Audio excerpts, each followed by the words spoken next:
children, happy new month and welcome to today's lesson on basic science. My name is Oden Anita. Our topic today is objects that absorb and dissolve in water. Today we'll be discussing objects that absorb and dissolve in water. We'll be discussing the examples of objects that absorb water and examples of objects that dissolve in water. Also, we'll carry out some simple experiments on objects that absorb water and objects that dissolve in water. Alright, let's define objects that absorb water. Objects that absorb water are those objects that soak up water or any liquid. They are also called insoluble substances. I take it again. Objects that absorb water are those objects that soak up water or any liquid. They are also called insoluble substances. Now, examples of objects that can absorb water are: number 1, cotton wool; number 2, we have foam; number 3, clothes; number 4, Lipton tea; number 5, carton.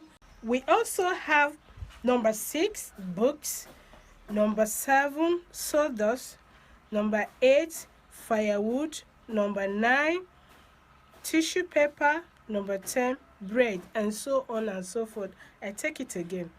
Number 1, cotton wool; number 2, foam; number 3, clothes; number 4, Lipton tea; number 5, carton; number 6, books; number 7, sawdust; number 8, firewood; number 9, tissue paper; number 10, bread, and so on and so forth.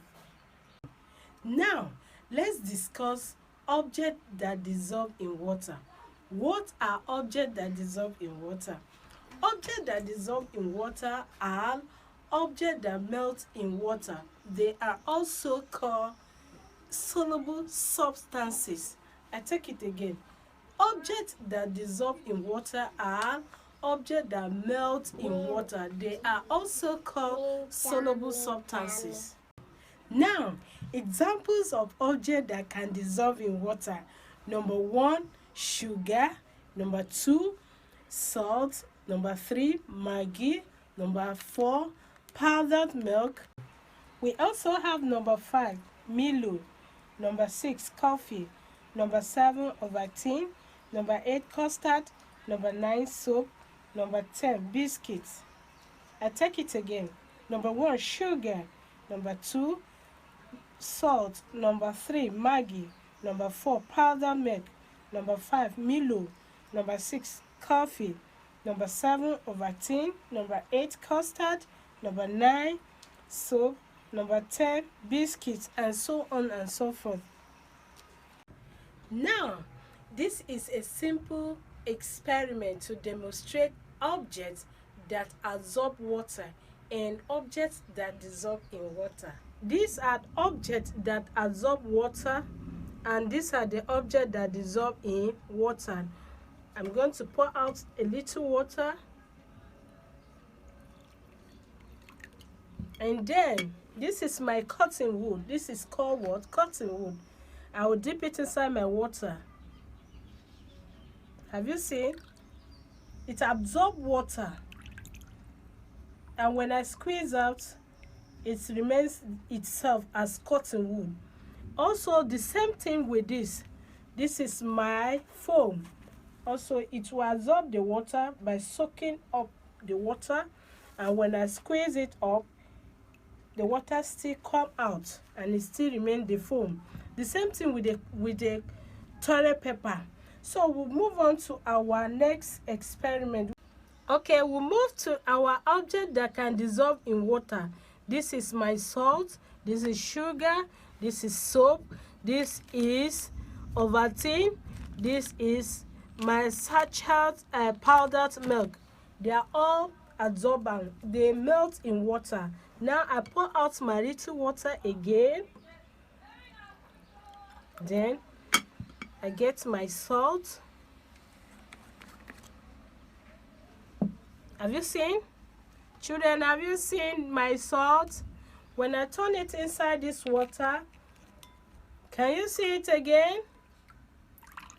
Now it becomes a salt solution. You can't see the water, you can only see the water, but you can't see the salt. The same thing with sugar.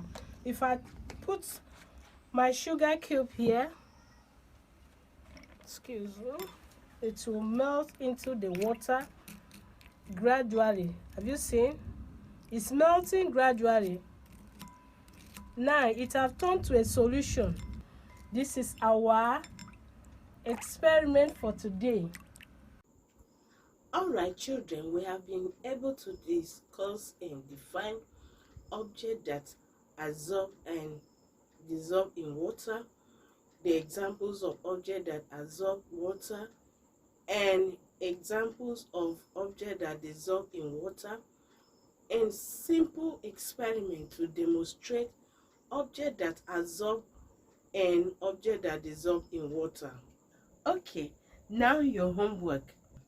Number 1, define objects that absorb and dissolve in water. Number 2, mention 5 objects that can absorb water.